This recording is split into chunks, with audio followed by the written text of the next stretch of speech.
actually details your project, so we can actually categorize our projects any way you as a photographer feel like categorizing them.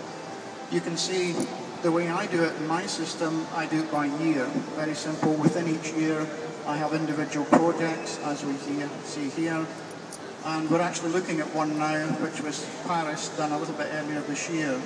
And within each project, you can set up albums, smart albums, you can set out book outlays, you can set up light tables for design. Very, very flexible. And we can flip between the different tabs. We can look at the metadata. We'll go on and we'll run through an example of how you populate your photographs with key metadata, and I'll highlight really the importance of that. And we have an adjustments tab as well, where you can go in and do the basic adjustment to your photographs that you might need to do as a photographer.